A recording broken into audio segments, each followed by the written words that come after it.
নমস্কার ছাত্রছাত্রীরা, লুসি অনলাইনের পক্ষ থেকে আমি অন্বেষা আপনাদের জিওগ্রাফি টিচার স্বাগত জানাচ্ছি এই নতুন ক্লাসে। তো নতুন বছর এসে গেছে, নতুন বছরের জন্য সবাইকে হ্যাপি নিউ ইয়ার। এই নতুন বছরে আমরা নতুন সেশন চালু করতে চলেছি।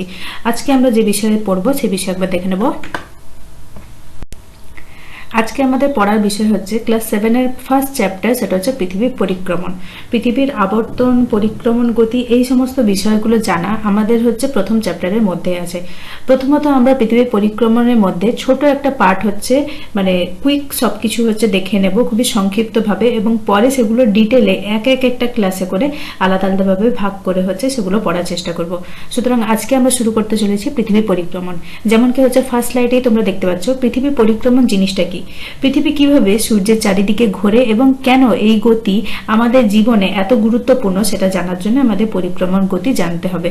আমাদের পরিক্রমণ গতি হচ্ছে এই বিষয়ে আমাদের জানাই কি আমাদের জীবনের যে চলন, আমাদের সকাল থেকে সন্ধ্যা পর্যন্ত এই সমস্ত কিছু জানার জন্য আমাদের পরিক্রমণ গতির বিষয় জানতে হবে। এটা একটা হচ্ছে কিনা মহাজাগতিক নৃত্য, যা হচ্ছে আমাদের ঋতু, দিন, রাত, সময়, ধারণা এই সমস্ত কিছুর সাথে সাথে কি আমাদের দৈনন্দিন জীবনকে বিভিন্নভাবে হচ্ছে মডিফাই করে। তো পৃথিবীর পরিক্রমণ কি, পৃথিবী হচ্ছে সূর্যের চারিদিকে ঘুরে। পৃথিবী আমরা জানি কি দুটো গতি আছে, একটা হচ্ছে কি পৃথিবী নিজের অক্ষের চারিদিকে ঘুরে, আর দ্বিতীয় হচ্ছে পৃথিবী নিজের পরিক্রমণের জন্য সূর্যের চারিদিকে হচ্ছে একটা সূর্যকে কেন্দ্র করে ঘোরে। তো এই যে ঘোরাটা যেটা সূর্যের চারিদিকে ঘোরে সেটা হচ্ছে পৃথিবীর পরিক্রমণ। আসুন পরেরটা দেখি। যেমন কি এক্ষুনি বললাম, পৃথিবী হচ্ছে কি করে না, সূর্যকে কেন্দ্র করে। সূর্য হচ্ছে আমাদের কেন্দ্র, আর সেই কেন্দ্রকে সেটাকে হচ্ছে সেটার উপর নির্ভর করে পৃথিবী কি করছে, সূর্যের চারিদিকে ঘুরছে। বেসিক্যালি সূর্য হচ্ছে সৌরজগতের কেন্দ্র।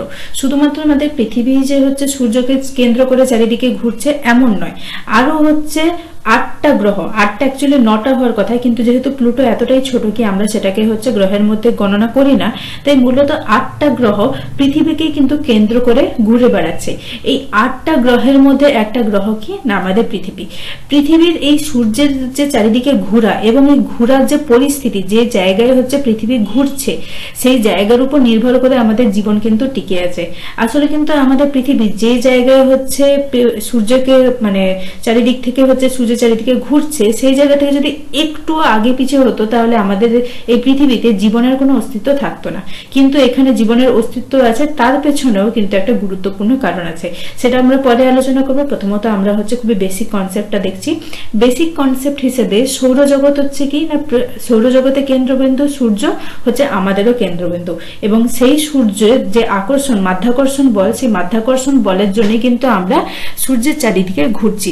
এটা ঠিক এরকম আমরা হচ্ছে ভাবতে পারি কি আমি একটা সুতো ধরে আছি আর সুতোর অপর দিক অন্য একজন ধরে আছে। আমি একটা জায়গায় দাঁড়িয়েছি, কিন্তু অন্য যে ব্যক্তি, ধরুন আপনাদের কোনো বন্ধু, সে হচ্ছে কি করছে না সেই সুতোটাকে ধরে আপনার চারিদিকে ঘুরছে। তো ভেবে নিন আপনি হচ্ছে সূর্য, আর যে বন্ধুটা আপনার ওই সুতোটাকে ধরে আপনার চারিদিকে গোল গোল ভাবে ঘুরছে সেটা হচ্ছে পৃথিবী। এই যে ঘোরাটা এটাই হচ্ছে কি না পরিক্রমণ। তো এই পরিক্রমণের জন্য মূলত কারণ কি, সেটা হচ্ছে সূর্যের মাধ্যাকর্ষণ। সূর্যের যদি মাধ্যাকর্ষণ না থাকতো তাহলে পৃথিবী এই কক্ষপথে হচ্ছে ঘুরতে পারতো না, এটা বহু আগেই হচ্ছে কি হতো না ছিটকে অন্য জায়গায় চলে যেত। তো আমাদের এই পৃথিবী এইভাবে কক্ষপথে ঘোরার মূল কারণই হচ্ছে কিন্তু সূর্যের মাধ্যাকর্ষণ। দ্বিতীয় কি, এই যে নিয়মিত পথ, আমরা একই পথে, এমন নয় কি আমরা হচ্ছে এবছর যে পথে হচ্ছে সূর্যকে পরিক্রমণ করেছি অন্য বছর হচ্ছে সূর্যের পরিক্রমণ করার পথ আমাদের পাল্টে যায়, ওটা কোনোদিনও হয় না। আমাদের সূর্যের পরিক্রমণের পথ সর্বদা একই থাকে, কিন্তু হ্যাঁ কয়েক কোটি বছর যাওয়ার পর তার মধ্যে একটু মাইনর ফ্ল্যাকচুয়েশন, অল্প বেশি একটু হচ্ছে তফাৎ ফারাক দেখা যায়, কিন্তু সেটা হচ্ছে এতটাই তুচ্ছ, এবং সে বিষয়ে হচ্ছে বড় বড় বৈজ্ঞানিক ভাবে হচ্ছে সেটাকে ডিসকাস করতে হবে, তো আমরা সেই বিষয়ে যাব না। কিন্তু খুবই সংক্ষিপ্ত ভাবে বললে পৃথিবী হচ্ছে প্রত্যেক বছর এই পরিক্রমণ গতির জন্য যে পথ নেয়, কক্ষপথের যে অংশটা দিয়ে চলে সেই একটা অংশ কিন্তু সারা জীবন ধরে সেই একই অংশ দিয়ে চলতে থাকে। আচ্ছা, এবং একটা জিনিস কি, সূর্য থেকে আমাদের দূরত্ব কতটা। সূর্য থেকে আমাদের দূরত্ব কিন্তু আসলে বছরের দুটো সময় দুটো আলাদা হয়। একটা সময় আছে যখন হচ্ছে আমাদের সাথে সূর্যের দূরত্ব সব থেকে কম হয়, আর একটা এমন সময় আছে যখন সূর্য থেকে আমাদের দূরত্বটা অনেকটা বেশি হয়। কিন্তু আমরা দুটো আলাদা জায়গায় আপাতত একটা গড় ভাবে মাথায় রাখার চেষ্টা করব কি সূর্য থেকে আমাদের হচ্ছে গড় দূরত্ব কত না 15 কোটি কিলোমিটার। এটা হচ্ছে মিডিল পয়েন্ট, মানে একেবারে মাঝামাঝি। যেটা হচ্ছে কম সেটা এর থেকে একটু কম, আর যেটা এর থেকে বেশি সেটা এর থেকে এই 15 কোটি থেকে একটু বেশি। সুতরাং 15 কোটিটা মনে রাখা হচ্ছে সব থেকে সেফেস্ট উপায়। তাহলে আমরা কি কম আর বেশি দুটোই হচ্ছে মনে রাখতে পারবো। দুটো কিভাবে মনে রাখতে পারবো এবং কতটা ফারাক আছে সেটা আমরা একটুক্ষণ পরে ডিসকাস করব। আচ্ছা, এবার একটু আগে যেমন কি বললাম কি পৃথিবী হচ্ছে প্রত্যেক বছর একই পথ দিয়ে চলে, এর মাধ্যমেও আরেকটা জিনিস আপনারা জানতে পারছেন কি না পৃথিবী যে এই যে পুরো একটা বছর কেটে যায়, আমাদের একটা বছর মানে 365 দিন 12 মাস, এই যে পুরো হচ্ছে একটা টাইম লাইন, এই যে পুরো সময় সীমা, এটাই হচ্ছে কিন্তু সূর্যকে পরিক্রমণ করার পৃথিবীর সময়সীমা। আসলে কিন্তু 365 দিন নয়, 365 দিনের একটু বেশি সময় লাগে, যেটা অ্যাকচুয়াল টাইম হচ্ছে 365 দিন 5 ঘন্টা 48 মিনিট আর 46 সেকেন্ড। কিন্তু আমরা অত মানে মাইনর ফ্র্যাকচুয়েশনে যাই না, আমরা ওটাকে 365 দিন আর 6 ঘন্টা ধরি। তো এবার আপনারা হয়তো বলবেন এই যে 6 ঘন্টাটা হচ্ছে আমাদের কোথায় যাচ্ছে? হ্যাঁ, এই 6 ঘন্টা আমরা যেহেতু প্রত্যেকটা বছরকে কি করছি না 365 দিনের মধ্যে সীমাবদ্ধ রাখছি, সুতরাং 6 ঘন্টা প্রত্যেক বছর থেকে এক্সট্রা হচ্ছে। এবার আমরা কি জানি কি একদিন মানে হচ্ছে 24 ঘন্টা, সুতরাং 4 বছরের যে 6 ঘন্টা এক্সট্রা হচ্ছে, সেই 4 বছরের 6 ঘন্টাকে যদি আমরা 4x6 মানে 6 গুণিতক 4 করি তাহলে কত হয়? 24 ঘন্টা। এই জন্য প্রত্যেক 4 বছর অন্তর কি করি আমরা, যে হচ্ছে বছরটা আছে সেই বছরে একটা করে দিন বাড়িয়ে দিই। সেই একটা বছরকে আমরা কি বলি? লিপ ইয়ার। এই জন্য প্রত্যেক 4 বছর অন্তর এমন একটা বছর আসে যেই বছরে কি হয় না 365 দিনের জায়গায় 366 দিন হয়। এই 366 দিনটা কিসের জন্য? যদি আমরা ক্রমাগত এরকমই করতে থাকি কি প্রত্যেক বছর 365 দিন আছে, তাহলে আমাদের সময় অনেকটা পিছিয়ে যাবে। কারণ কি প্রত্যেক বছর থেকে 6 ঘন্টা কিন্তু আমাদের কেটে কেটে যাচ্ছে। তো এই যে 6 ঘন্টা সময়টা পিছিয়ে পিছিয়ে যাচ্ছে, সেইটার হচ্ছে আমরা ঘাটতিটা কোথায় গিয়ে পুরাই না প্রত্যেকটা 4 বছর পরে। 4 বছর পরে গিয়ে 6 ঘন্টা, 4টে বছরের 6 ঘন্টা যুক্ত হয় 24 ঘন্টাকে আমরা একদিন ধরে সেই বছরে একদিন বাড়িয়ে নিই। এটা হচ্ছে আমাদের 365 দিনের টাইম লাইন, সময়সূচি। এই 365 দিন অর্থাৎ এক বছর, যে বছর মানে যেমন এখন আমাদের নতুন বছর এসে গেছে সবাই জানে, এই যে বছরটা এলো এই 31শে ডিসেম্বর পর্যন্ত, আর আগের বছর অর্থাৎ 2025-এর 1 জানুয়ারি 1 জানুয়ারি থেকে শুরু করে 31শে ডিসেম্বর পর্যন্ত এই যে সময়টা, এটা হচ্ছে পুরো সময় যেটা হচ্ছে পৃথিবীর লেগেছে সূর্যকে চারিদিক থেকে একবার ঘুরে আসতে। এটাই হচ্ছে পৃথিবীর পরিক্রমণ গতি। তো নেক্সট, উপবৃত্তাকার পথ। একটু আগে যখন আমি বলেছিলাম কি পৃথিবী কখন কি হয়, কখনো সূর্যের একটু কাছে থাকে, কখনো সূর্য থেকে একটু দূরে থাকে। আমরা বৃত্ত জিনিসটা হচ্ছে স্কুলে পড়েছি। বৃত্ত কি না চারিদিক থেকে সমানভাবে গোল হবে, তাহলেই সে বৃত্ত। অর্থাৎ যে ধার থেকেই হচ্ছে দেখি না কেন কেন্দ্রের সাথে তার দূরত্ব সমান হবে। এটা আপনাদের ক্লাসে অলরেডি আপনারা পড়েছেন। কিন্তু ডিম্বাকৃতির ধরনের হচ্ছে একটা বা উপবৃত্তাকার ধরনের একটা বৃত্তাকার পথ আছে। এটা পুরো গোল নয়। এখানে কি হয়, যেমন আমরা ডিমকে দেখতে পারি, ডিম কি পুরোপুরি গোল? অবশ্যই না। ডিমের কোথাও কি একটু হচ্ছে লম্বা আর কোথাও কি একটু হচ্ছে অংশ মানে দূরত্বটা কম আছে। এইরকমই হচ্ছে কিন্তু আমাদের পৃথিবীর হচ্ছে যে পরিক্রমণে কক্ষপথ অর্থাৎ সূর্যকে কেন্দ্র করে ঘোরার যে পথ, সেই পথটা ঠিক এরকমই। কোনো একটা জায়গায় এর দূরত্ব সূর্য থেকে একটু বেশি হয়ে যাচ্ছে, কখনো কখনো এর দূরত্ব সূর্য থেকে একটু কম হয়ে যাচ্ছে। যখন সূর্য থেকে দূরত্বটা একটু বেশি হয়ে যায় তখন আমরা এটাকে একটা নাম দিই, আর যখন হচ্ছে সূর্য থেকে এর দূরত্বটা একটু কমে যায় তখন একটা আলাদা নাম আছে। তো আমরা বলতে পারি কি এই যে পৃথিবীর কক্ষপথ, এটা কি পুরোপুরি বৃত্ত? না, এটা পুরোপুরি বৃত্ত নয়। এটাকে আপনারা ডিম্বাকার বলতে পারেন, আপনারা এটাকে উপবৃত্তাকার বলতে পারেন। দুটো টার্মই সহজ, একটু প্লিজ নোট করে নেবেন কারণ এটা একটু শর্ট কোশ্চেনের জন্য ইম্পর্টেন্ট হয়। কি না পৃথিবীর কক্ষপথ ডিম্বাকার উপবৃত্তাকার উভয় ধরনেরই হতে পারে। এটা কিন্তু পুরোপুরি বৃত্ত নয়। দ্বিতীয় একটা পয়েন্ট মনে রাখবেন কি দূরত্বের পরিবর্তন হচ্ছে, যেহেতু ডিম্বাকার হচ্ছে তাই বছরের একটা সময় আসে যখন হচ্ছে কি না দূরত্বটা পরিবর্তন হয়। মানে একটা না, আসলে দুটো সময় আছে। একটা সময় এমন আছে যখন কি দূরত্বটা অনেকটা বেশি হয়, আর একটা সময় আছে যখন দূরত্বটা অনেকটা কম হয়। এই যে দূরত্বের কম বেশি, এটার জন্য কে দেয়? এটার জন্য সূর্যের মাধ্যাকর্ষণ শক্তি দেয়। সূর্য যে মাধ্যাকর্ষণ বলটা রেখেছে, একটা পজিশন আছে যেখানে সূর্যের মাধ্যাকর্ষণ বলটা অনেকটা জোরালো, যার কারণে কি হচ্ছে পৃথিবী সূর্যের অনেক কাছে যাচ্ছে। কিন্তু এমন একটা জায়গা আছে, এমন একটা পয়েন্ট আছে যেখানে হচ্ছে সূর্যের মাধ্যাকর্ষণ অনেকটা কিন্তু দুর্বল, যার কারণে কি হচ্ছে না পৃথিবী থেকে সূর্য থেকে পৃথিবী একটু দূরে সরে যাচ্ছে। তো এবার এই যে বললাম কি দুটো আলাদা দূরত্ব, আলাদা হচ্ছে আকৃতি বা মাধ্যাকর্ষণের কারণ, এই দুটোকে কি বলা হয় আমরা দেখে নেব। অপসুর আর অনুসুর। এই অপসুর অনুসুর দুটোর মানে কি? অনু মানে আমরা কি জানি কম, আর অপ মানে কি বেশি। মোটামুটি আপনি যদি অপসুর মনে নাও রাখতে পারেন, অনুসুরটা অন্তত মনে রাখুন, কারণ আমরা যে কোনো কি বলি অনুবীক্ষণিক জীব, অনুজীব মানে কি অনু মানে ছোট, ঠিক আছে। তো এই অনুসুর সময়টা কখন? যখন হচ্ছে পৃথিবী এবং সূর্যের মধ্যে দূরত্বটা অনেকটা কম থাকে। এটা কোন সময় হয়? এটা মূলত জানুয়ারি মাসে হয়। জানুয়ারি মাস মানে এটা উত্তর গোলার্ধে, তখন হচ্ছে শীতকাল চলবে সেই সময়। মানে আমাদের এখন কি, এখন জানুয়ারি মাস চলছে, প্লাস এখানে আমাদের উত্তর গোলার্ধে কি আছে না শীত আছে। এই সময়টায় কি হচ্ছে না মানে সূর্যের থেকে পৃথিবীর দূরত্বটা কিন্তু সব থেকে কম। এখানে এবার আপনারা হয়তো বলবেন সূর্য থেকে পৃথিবীর দূরত্ব এতটা কম, তাহলে আমাদের হচ্ছে তো আরো গরম লাগার কথা, কারণ সূর্য তো আরো কাছে চলে এসছে, তাহলে এত আমাদের হচ্ছে ঠান্ডা লাগছে কেন? এর পেছনে আমাদের বুঝতে হবে কি আবর্তন আর পরিক্রমণ দুটো মিশে কাজ করছে। আবর্তন আর পরিক্রমণ কিভাবে দুটো কাজ করছে সেটা আমরা হচ্ছে পরে একটা ডিটেল কনসেপ্টে জানবো। কিন্তু এইটুকু বুঝুন কি সময় যেহেতু দূরত্ব কম হয়ে গেছে, এর মানে এটা নয় কি এখানে হচ্ছে টেম্পারেচার আলাদা হয়ে যাচ্ছে। এটা টেম্পারেচার কেন আলাদা হয় আমি নিচে হচ্ছে বড় করে পয়েন্টটা লিখেছি, এটা ভালো করে মনে রাখবেন।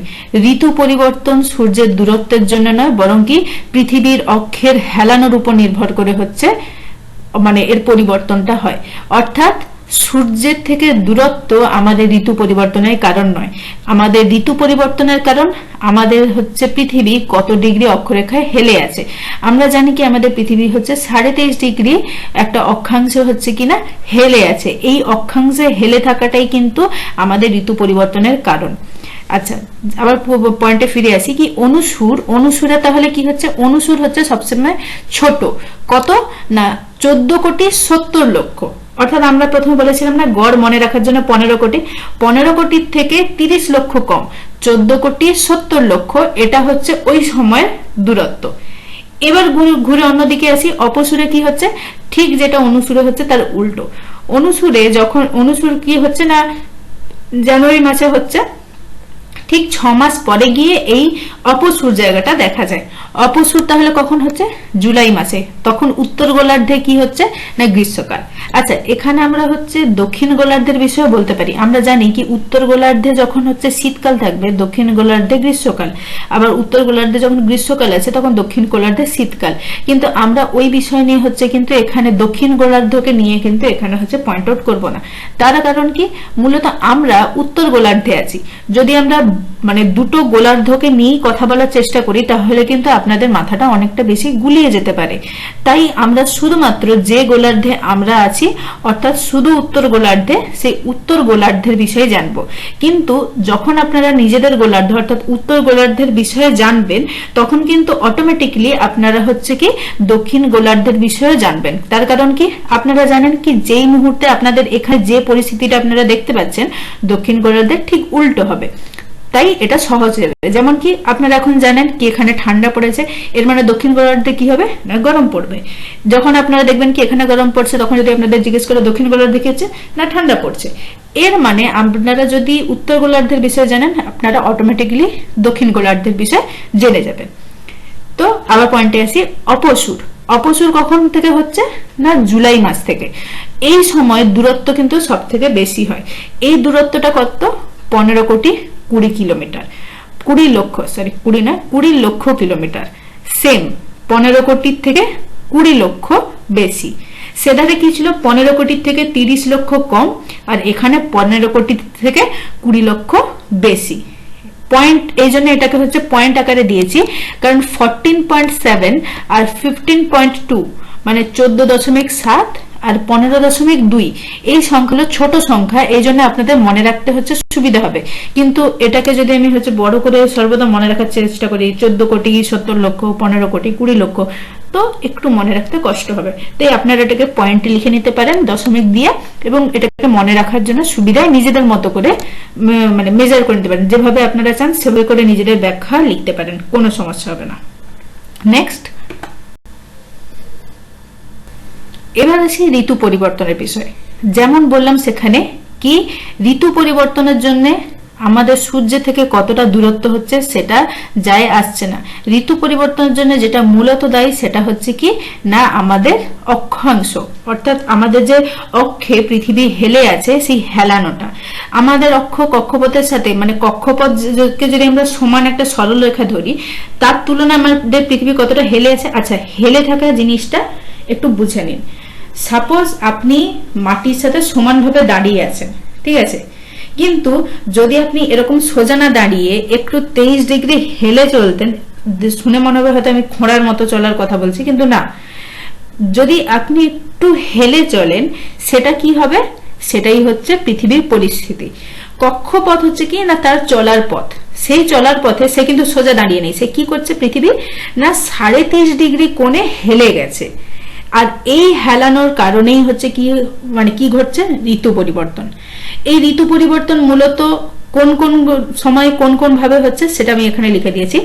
আমরা হচ্ছে কি না জানি কি এখন শীত চলছে, শীতটা মানে মূলত আমাদের ডিসেম্বর জানুয়ারি এই টাইমে শীত আসে, ঠিক আছে। এরপরে কি আসবে না আমাদের বসন্তকাল আসবে, অর্থাৎ মার্চ থেকে এপ্রিল এই সময়টা হচ্ছে বসন্তকাল। তারপরে কি আসবে না গ্রীষ্মকাল আসবে, জুন জুলাই এটা হচ্ছে গ্রীষ্মকাল। আর তারপরে হচ্ছে লাস্টে আছে শরৎকাল, সেপ্টেম্বর অক্টোবর হচ্ছে শরৎকাল। আচ্ছা, এবার আপনারা বলতে পারেন বর্ষাকে কেন আমরা কাউন্ট করিনি। বর্ষাকালটাকে কাউন্ট না করার কারণ হচ্ছে বর্ষাকাল যদিও বা হচ্ছে একটা আমাদের ঋতুর মধ্যে একটা, আমাদের এই ভারতবর্ষে বর্ষাকাল কিন্তু খুবই একটা অনিশ্চিত, সুতরাং আপনি কোনো নির্দিষ্ট মাসে বলতে পারেন না কি বর্ষা আসবে। কখনো কখনো মে মাসে হচ্ছে বর্ষা চলে আসে এবং জুন জুলাই পর্যন্ত টাটা বাই বাই করে চলে যায়, কিন্তু কখনো কখনো আবার কি হয় জুন জুলাইয়ে আসে আর একেবারে নভেম্বর পর্যন্ত আমাদের দেদার খাটিয়ে দিয়ে চলে যায়। যেমন কি আপনারা এই আগের বছর 2025 কিন্তু দেখতে পেয়েছিলেন পুজোর সময় পর্যন্ত, অর্থাৎ অক্টোবর মাসের শেষ পর্যন্ত প্রায় ক্রমাগত বৃষ্টি হয়ে গেছিল। এর মানে কি বর্ষার আনাগোনা যেহেতু একটু মানে সঠিক সময় হয় না, নির্দিষ্ট সময় হয় না, এই জন্য আমরা বর্ষাটাকে হচ্ছে এখানে ইনক্লুড করিনি।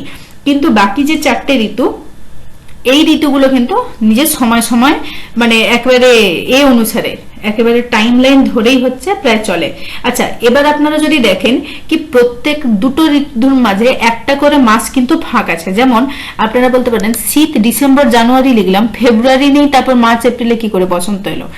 এই যে মাঝে যে একটা করে মাস, এই মাসটা হচ্ছে কি এটাকে আমরা ইংলিশে বলতে পারি একটা কন্ট্রারি মাস, মানে কি এই টাইমে হচ্ছে না বেশি শীত থাকবে আর বসন্তের প্রভাবটাও বেশি থাকবে না, মানে এটা মাঝামাঝি।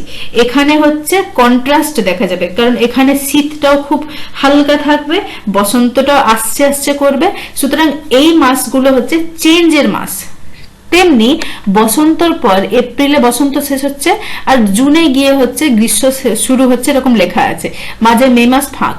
মে মাসটা কি না মে মাসটা হচ্ছে ওই সেম কি বসন্ত যাবে যাবে করছে, গ্রীষ্ম আসবে আসবে করছে, তো ওই মাসটা হচ্ছে কোনো নির্দিষ্ট ওয়েদার আমরা দেখতে পারি না।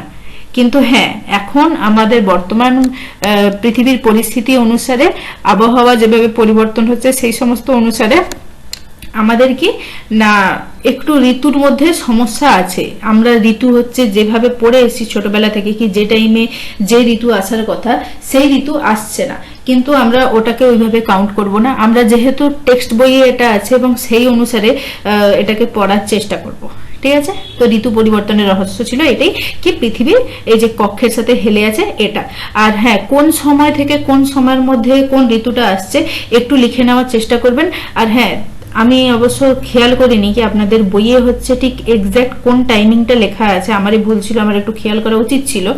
তো আপনাদের যদি মনে হয় কি বইয়ের সময়টা আমি যেখানে এখানে যে টাইম লাইনটা দিয়েছি, যে সময়গুলো লিখেছি সেটার থেকে আলাদা আছে, তাহলে আমারটা নয়, বইয়ে যেটা লেখা আছে প্লিজ সেটাকে ফলো করার চেষ্টা করবেন। বইয়ের লেখাটা হচ্ছেই কিন্তু মূলত ভ্যালিড, আমারটা নয়, ঠিক আছে। নেক্সট, হ্যাঁ, তো এবার যেমন কি বলেছিলাম আমরা উত্তর গোলার্ধের বিষয় পড়বো, আর উত্তর গোলার্ধের বিষয় জানলে আমরা দক্ষিণ গোলার্ধের বিষয় অলরেডি জেনে যাব। সুতরাং এটা এখানে বেশি ব্যাখ্যা করার কিছু নেই, শুধু মনে রাখবেন আপনি এখন যে জিনিস অনুভব করছেন আপনার ঠিক উল্টো জিনিস হচ্ছে দক্ষিণ গোলার্ধের লোকেরা অনুভব করবে। আপনি এখানে কনকনে ঠান্ডা অনুভব করছেন, তখন সেখানে তারা হচ্ছে একেবারে গরমে হাঁসফাঁস করছে। আবার আপনি যখন এখানে হচ্ছে গরমে হচ্ছে একেবারে ঘেমে এনে একাকার, তখন হচ্ছে সেখানকার লোকেরা কি করবে না সেখানে হচ্ছে ঠান্ডায় কাঁপবে। ঠিক অপোজিট। এই জন্য গ্রীষ্মকাল শীতকাল দুই গোলার্ধের মধ্যে মানে যে সম্পূর্ণ বিপরীত হয়। আর এই বিপরীত হওয়ার কারণও কি না সেম, আমাদের অক্ষরেখা যে হেলে আছে। আমরা চাইলে কিন্তু একই সময় উত্তর গোলার্ধ দক্ষিণ গোলার্ধ দুই গোলার্ধই কিন্তু হচ্ছে একই ধরনের ঋতু অনুভব করতে পারতাম, কিন্তু যেহেতু আমাদের পৃথিবী একটু হেলে আছে তাই হচ্ছে আমাদের কি সেই সেম ফিলিংটা নেই। আমরা এখানে যে গরম অনুভব করছি তারা ঠান্ডা অনুভব করছে, আমরা এখানে ঠান্ডা অনুভব করছি তারা গরম অনুভব করছে। এই যে পৃথিবীর অক্ষরেখার সাথে যে হেলে আছে, এই হেলানো অবস্থাটাই হচ্ছে আমাদের এই পুরো বিপরীত পরিস্থিতির সৃষ্টি করেছে। এটা কিভাবে পরিস্থিতির সৃষ্টি করেছে সেটা আমরা হচ্ছে পরে ডিটেলে একটু ভালোভাবে ডায়াগ্রামের মাধ্যমে বুঝবো, কারণ আমি যদি বলে দিই আপনারা হচ্ছে বুঝতে পারবেন না। একটু ডায়াগ্রামের সাথে সেটাকে পরে বোঝানোর চেষ্টা করব, ঠিক আছে। নেক্সট, আচ্ছা, সবার লাস্টে আমরা এবার একটু শেষের দিকে আসছি। তো এবার এই যে আমাদের পরিক্রমণ গতি না, আমরা কি দেখছি কি পৃথিবী যে সূর্যের চারিদিকে ঘুরছে, এই পৃথিবী সূর্যের চারিদিকে ঘোরা এটা হচ্ছে কিন্তু আমাদের দিন এবং রাত্রির মধ্যে একটা বিশাল তফাৎ ফেলছে। আচ্ছা, দিন এবং রাত্রির তফাৎ হওয়া মানে কিন্তু ঋতু পরিবর্তনের একটা মানে ঋতু পরিবর্তনের সাথে একটা যোগাযোগ আছে। যেমন কি যখন গ্রীষ্মকাল ছিল তখন আমরা দেখতাম 6:30 পর্যন্ত আলো আছে, আর এই জন্য সেই সময় হচ্ছে সূর্যের তাপ যেহেতু বেশি লাগছে তাই গরমটাও বেশি থাকতো। কিন্তু এখন যে শীতকাল চলে এসছে, শীতকালে কি হচ্ছে না খুব তাড়াতাড়ি হচ্ছে সূর্য ডুবে যাচ্ছে আর খুব সকালবেলা দেরিতে করে সূর্য উঠছে। সুতরাং এই টাইমিং এর মধ্যে কি হচ্ছে না ঠান্ডাটা বেশি আসছে। সুতরাং দিন রাতের দৈর্ঘ্যের তফাৎ হচ্ছে কিন্তু আমাদের এটা বোঝায় কি আমাদের হচ্ছে ঋতু পরিবর্তন হচ্ছে।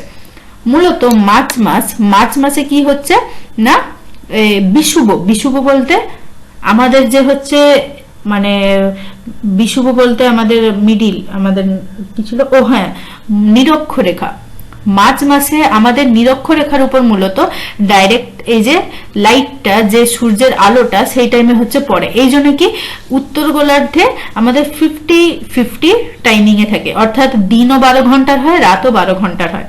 আবার মার্চ পেরিয়ে যখন জুন মাস থাকে, জুন মাস হচ্ছে কি আমরা হচ্ছে সে আচ্ছা এখানে দেখিয়ে দিই, এই যে মার্চ যেখানে বিষুব লেখা আছে এই মার্চ মাসটা কোন সময়, যদি আমি আগে যে টাইম লাইনটা আপনাদের দেখিয়েছি সেটা যদি আপনারা সেই সময়সূচিটা দেখেন তাহলে দেখতে পাবেন এটা হচ্ছে বসন্তকাল।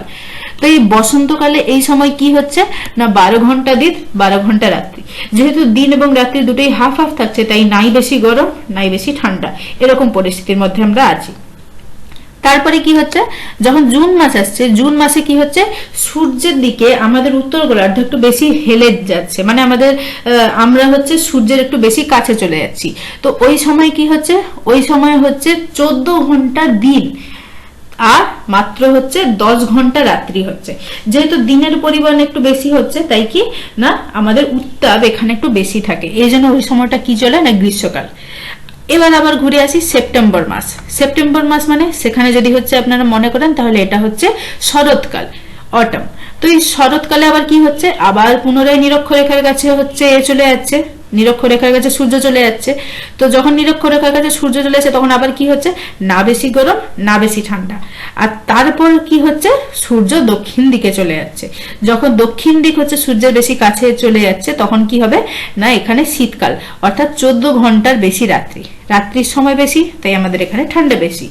আবার আমাদের ঘুরে কি হবে, আবার পুনরায় আমরা হচ্ছে যেহেতু এবার আবার ধীরে ধীরে ডিসেম্বর মাস পেরিয়ে গেছি, জানুয়ারি ডিসেম্বর হচ্ছে শীতকাল, তো এই জানুয়ারি মাস পেরোনোর পর কি হবে, ধীরে ধীরে আবার সূর্য হচ্ছে নিরক্ষরেখার দিকে যাবে এবং ঠান্ডার মাত্রাটা আবার কমা শুরু হবে। একটু টিপিক্যাল, একটু সময় ধরে যদি বোঝা যায় তাহলে হচ্ছে জিনিসটা ক্লিয়ার করা যেতে পারে। যদি হচ্ছে ক্লিয়ার না হয়, পরে আমি হচ্ছে একটা লাইভ সেশন নেব, সেই লাইভ সেশনে আপনারা হচ্ছে জয়েন করে আপনাদের যে কোয়ারিজ গুলো, যে জিনিসগুলো আপনারা বুঝতে পারেননি সেগুলো আমাকে তখন হচ্ছে জানাবেন। আমি চেষ্টা করব আপনাদের হচ্ছে সেই জিনিসগুলো ভালোভাবে বোঝানোর। আর যদি হচ্ছে আপনারা এই ভিডিওতেও না বুঝতে পারেন তাহলে আপনারা কমেন্টও করতে পারেন, আমি চেষ্টা করব সেই কমেন্টগুলোর হচ্ছে রিপ্লাই করার এবং যতটা সম্ভব পরের ভিডিওতে আর একটু ডিটেইল ভাবে এটাকে বোঝানোর। ওকে, নেক্সট এবার আসি কি এই যে পৃথিবী পরিক্রমণের কারণে জীবনের মানে আমাদের কি হচ্ছে না, আমাদের ঋতু পরিবর্তন হচ্ছে। এই ঋতু পরিবর্তনের পর কি হচ্ছে, আমাদের দৈনন্দিন জীবনযাপন এইসবের উপর কিন্তু একটা খুবই বিশাল প্রভাব পড়ে। তো এখানে আমরা কি না, পরিক্রমণের কারণে কি হচ্ছে না, আমাদের যে জীবনযাত্রার মান, আমাদের জীবনযাত্রার ধরনের উপরেও কিন্তু এটা খুবই বড়ভাবে প্রভাব ফেলছে। তো কিভাবে প্রভাব ফেলছে আমরা সেদিকে একবার দেখে নেব। মূলত আমরা যদি পরিবেশটার উপর নজর দিই না, তাহলে আমরা এটাকে বুঝতে পারবো। যেমন কি, যদি এই যে ঋতু পরিবর্তন যখন হচ্ছে গ্রীষ্ম, বর্ষা, শরৎ, হেমন্ত, শীত, বসন্ত, আমাদের যে 6টা ঋতু, মূলত যেটা আমরা 4টে ভাগ করে নিয়েছিলাম কি না, গ্রীষ্ম, শরৎ, শীত এবং বসন্ত, এই যে 4টে ঋতুতে যে মানে একের পর এক ট্রান্সফার হচ্ছে, এর ফলে কিন্তু আমাদের জীবনযাত্রার মধ্যে একটা কিন্তু আমূল পরিবর্তন হচ্ছে। প্রথমে কৃষিকাজ, যারা কৃষিকাজ করছে তাদের জন্য একটা কৃষিকাজে পরিবর্তন যে আসছে সেটা তারা লক্ষ্য করতে পারছে। আর আমাদের ক্ষেত্রে যেহেতু আমরা সেই কৃষিকাজের উৎপাদন জিনিসগুলো খাই, তাই আমরা আমাদের খাবারের মধ্যে পরিবর্তনগুলো দেখতে পাচ্ছি। যেহেতু যে ঋতুতে যে ফসলটাকে ফলানো যায়, কৃষকরা হচ্ছে সেই ঋতুতে সেই ফসলটাকে কিন্তু ফলানোর চেষ্টা করে। যেমন কি হয়, বর্ষাকালে হচ্ছে ধান ভালো হয়, শীতকালে গম ভালো হয় এবং বিভিন্ন ধরনের শাকসবজি ভালো হয়। আবার গ্রীষ্মকালে কি হয়, গ্রীষ্মকালে ফল জাতীয় জিনিস যেমন আম, তরমুজ, এই ধরনের জিনিসগুলো ভালো হয়। তো ওই ঋতুতে কৃষকরা ওই ধরনের ফলই মানে ওই সমস্ত ফল মূল, শাকসবজি, আনাজ, এই সমস্ত গুলোকেই হচ্ছে কি করে না, উৎপাদন করার চেষ্টা করে। আর আমরাও কি করি, যেহেতু ওই সময় ওই জিনিসগুলোই উৎপাদন হয়, তাই আমরা ওইগুলোকেই ওইগুলোকেই বেশি মাত্রায় হচ্ছে খেয়ে থাকি। তারপর কি হচ্ছে উৎসব। আচ্ছা, উৎসব বলতে আমরা যেহেতু বাঙালি, আমরা বলি আমাদের 12 মাসে 13 পার্বণ, কিন্তু মূলত বেশিরভাগ উৎসবগুলোই হচ্ছে কোন সময় পড়ে, বেশিরভাগ উৎসবগুলোই কিন্তু হচ্ছে আমাদের শরৎ ঋতুতে পড়ে। কিন্তু এছাড়াও আমাদের হচ্ছে গ্রীষ্মকাল, তারপরে হচ্ছে শীতকালের দিকেও কিছু কিছু মানে ঋতু আছে, মানে কিছু কিছু উৎসব আছে। কিন্তু এটাকে আমরা শুধুমাত্র হচ্ছে আমাদের ওয়েস্ট বেঙ্গলের বেসিসে ভেবে দেখবো না, এটা আমরা হচ্ছে পুরো পশ্চিমবঙ্গ ছাড়াও পুরো ভারতের মাত্রায় ভেবে দেখবো। যদি ভারতের মাত্রাতে ভেবে দেখি তাহলে ঋতুর সাথে সাথে না বিভিন্ন আলাদা আলাদা সংস্কৃতির আলাদা আলাদা উৎসবও আসে। যেমন কি না, যদি আমরা তামিলে চলে যাই, তামিলনাড়ুর দিকে বা ওই সাউথের এলাকায়, আসলে সাউথে যেহেতু প্রত্যেকটা আলাদা আলাদা স্টেট আছে, আলাদা আলাদা স্টেটের আলাদা আলাদা নামে এই পর্বগুলোকে বা উৎসবগুলোকে পালন করা হয়। তো এক্ষেত্রে মূলত কি হয়, মূলত তারা হচ্ছে না যে শাকসবজি যেগুলো উঠে সেই প্রথম সবজি, সাপোজ ধরুন আমার এখানে ধান চাষ হচ্ছে, আর আমি ধানের যে ফার্স্ট যে হচ্ছে ধানটা উঠেছে সেটার উদ্দেশ্য নিয়ে একটা উৎসব পালন করছি। এই ধরনের উৎসবগুলো হচ্ছে ওখানে পালন করা হয়। আর আরো বিভিন্ন ধরনের যে মানে উৎসব আছে, বিভিন্ন ধরনের পূজা পার্বণ, এই সমস্ত জিনিসগুলো তো আছেই। তো আমাদের ঋতু পরিবর্তনের সাথে না আমাদের উৎসব এবং সংস্কৃতিরও কিন্তু পরিবর্তন দেখা যাচ্ছে। আচ্ছা, সংস্কৃতির পরিবর্তন কিভাবে, আমার এখানে আমি যদি উত্তর ভারত ভাবে দেখি এটাকে, উত্তর ভারতে আপনি যে ধরনের কালচার, যে ধরনের সংস্কৃতি দেখতে পাবেন, দক্ষিণ ভারতে আপনি সে ধরনের সংস্কৃতি দেখতে পাবেন না। ভারতের বেসিসে আমি এটা এই জন্য বলছি, আমি ভারতের ভাগে এটা বলছি না, আমি জাস্ট যাতে এক লহমায় আপনারা ঋতুর পরিবর্তনটা একটু দেখতে পারেন। কারণ কি, উত্তর দিকে নর্মালি একটু পাহাড় পর্বত আছে, ঠান্ডা আছে, আর দক্ষিণ দিকে কি যেহেতু একটু সমুদ্রের কাছে এলাকা, গরম। সুতরাং আপনারা যদি দুটো আলাদা ঋতু হিসেবে ভেবে দেখেন তাহলে আপনারা বুঝতে পারবেন কি ঋতুর পরিবর্তনের সাথে সাথে মানুষের হচ্ছে সংস্কৃতি এবং তার মানে পোশাক আশাক সমস্ত কিন্তু পরিবর্তন হয়। এটাই আমাদের পরের পয়েন্টে নিয়ে যাচ্ছে পোশাক এবং খাদ্য। খাদ্যের বিষয়ে আমি একটু আগেই বলে দিয়েছি কি যা আমাদের কৃষিকাজের সাথে হচ্ছে সংযুক্ত, কৃষি যে জিনিসটা যেই সময় যেই ফলনটা বেশি হয়, ভালো হয়, সুন্দর হয়, সেইগুলোই আমরা সেই সময় বেশি কনজিউম করি বা খাই। ঠিক আছে। আর পোশাকের ক্ষেত্রে কি সেম, এটাকে আবার পুনরায় ভারত এবং ভারতের দুই দিকের মানে উত্তর এবং দক্ষিণ দিকের উপর যদি আমরা হচ্ছে কম্পেয়ার করি, তুলনা করি, তাহলে আমরা বুঝতে পারবো কিভাবে। আমরা যদি উত্তর দিকে দেখি, উত্তর দিকে ঠান্ডা যখন আছে তখন হচ্ছে মানুষ একটু বেশি ভারী পোশাক পরে হচ্ছে মানে ঠান্ডা বাঁচানোর চেষ্টা করে, কিন্তু অন্যদিকে কি যে আমরা যদি হচ্ছে দক্ষিণ দিকে দেখি, দক্ষিণ দিকে তখন কি হচ্ছে না সুতির পাতলা জামা কাপড় এই সমস্ত, যাতে গরম থেকে হচ্ছে নিজেদের বাঁচাতে পারি। এটা কিসের উপর নির্ভর করছে? ঋতুর উপর। ঋতু কিসের উপর নির্ভর করছে? যদিও ঋতু নির্ভর করছে হচ্ছে অক্ষরেখার হেলানোর উপর, আর সেই অক্ষরেখার হেলানোর সাথে সাথে সেটা পৃথিবীর পরিক্রমণের উপরেও কিন্তু নির্ভর করছে। ঠিক আছে। তো পুনরায় একবার বলছি, আমি এটা কিন্তু দুটো ভারতের দুটো আলাদা ডিভিশন, আমরা ভারতের ভাগে এটা পড়ছি। আমি যখন ওটা বলছি এর মানে এটা নয় কি আমরা ভারতের উপর নির্ভর করে পড়ছি। মূলত আমরা পুরো ভারতকে একটা গোটা দেখে তার উপর যে হচ্ছে এই যে পরিক্রমণের যে প্রভাব সেটাকে হচ্ছে বলার চেষ্টা করছি। কিন্তু জাস্ট এটা কি আমাদের জন্য একটা সৌভাগ্য কি আমরা ভারতের এই দুদিকে দুটো আলাদা মানে পরিবেশ একই সময় দেখতে পাওয়ার কারণে আমরা কি সহজে এই ঋতুর যে পরিবর্তনটাকে না এটা একটু বুঝতে পারি। এটা আমাদের জন্য সত্যিকারের খুবই ভালো বিষয়। এবার বলি দৈনন্দিন জীবন। দৈনন্দিন জীবন, সময়সূচি, এই সমস্ত কিছু কিন্তু হচ্ছে ঋতু পরিবর্তনের সাথে সাথে বা পৃথিবীর যে পরিক্রমণ তার সাথে সাথে হচ্ছে কিন্তু পাল্টে যায়।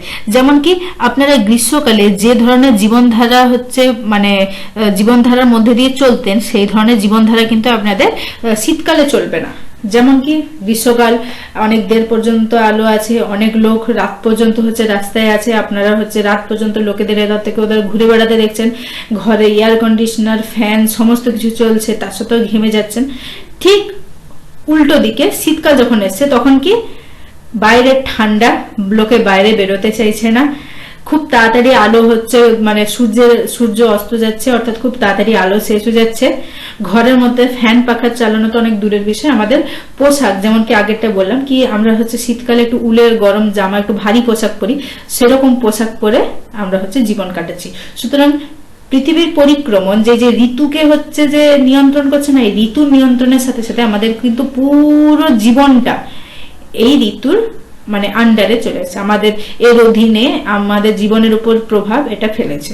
ঠিক আছে। নেক্সট, তো সবার শেষে এটাকে একটু ছোট করে সামারাইজ করে দেখবো। এটা মানে সামারাইজ বলতে ছোট করে সংক্ষিপ্তভাবে সারাংশতে এটা দেখব কি না পৃথিবীতে মানে আমাদের এই যে পরিক্রমণে তাহলে সময় কত হলো 365 দিন, অর্থাৎ 365 দিন হওয়া মানে একবার সূর্যের চারিদিকে পৃথিবীর পরিক্রমণ সম্পূর্ণ হওয়া। আচ্ছা, এবার একটা জিনিস ভেবে দেখুন, সূর্যের চারিদিকে পরিক্রমণ 365 দিনে সম্পূর্ণ তো হচ্ছে, কিন্তু এই যে সূর্যের চারিদিকে এই যে পথটা ওটা কত লম্বা পথ, আর এই পথে যাওয়ার জন্য কত কিলোমিটার প্রতি ঘন্টার স্পিডে পৃথিবীকে হচ্ছে দৌড়াতে হচ্ছে, এর সংখ্যাটাও দিয়ে রাখা হয়েছে 107, 1,07,000। ঠিক আছে, 1,07,000 কিলোমিটার প্রতি ঘন্টা বেগে হচ্ছে পৃথিবী দৌড়াচ্ছে, তবে গিয়ে 365 দিনে এই পুরো যে দৌড়ত্বটা পৃথিবীর সূর্যকে একবার পরিক্রমণ করা এটা আমরা কভার করতে পারছি। ঠিক আছে। আর সবার শেষে মনে রাখার জন্য কি ঋতু সৃষ্টির মূল কারণ পৃথিবীর হচ্ছে অক্ষরেখায় হেলে থাকা, সেই হেলানোটা কতটা 23.5 ডিগ্রি। সুতরাং এই পয়েন্টগুলো এবং যে সমস্ত পয়েন্টগুলো হচ্ছে বইয়ে লেখা আছে ওগুলোকে একটু একটু করে আপনারা হচ্ছে নজরে রাখার চেষ্টা করবেন, কারণ খুবই ছোট ছোট জায়গা থেকে না আমাদের জন্য প্রশ্ন আসতে পারে, তো সেগুলো এ করবেন। আমি আরো ডিটেল হচ্ছে সেই প্রশ্নগুলোকে হচ্ছে তুলে ধরার চেষ্টা করবো। আপনাদের যদি কোনো প্রশ্ন থাকে আপনারা কমেন্টে লিখতে পারেন, আমি হচ্ছে যতটা সম্ভব তাদের হচ্ছে উত্তর দেওয়ার চেষ্টা করব। আর এইভাবেই হচ্ছে আমরা ধীরে ধীরে ধীরে ধীরে পড়ার সাথে এই বছরে ভালো নাম্বার পাওয়ার জন্য চেষ্টা করব। ভালো নাম্বার না পান অন্তত হচ্ছে চেষ্টাটা করুন, চেষ্টা করলে 100% চলে আসবে। ঠিক আছে, তো আজকের জন্য এতটাই, টাটা বাই বাই, দেখা হচ্ছে পরের ক্লাসে।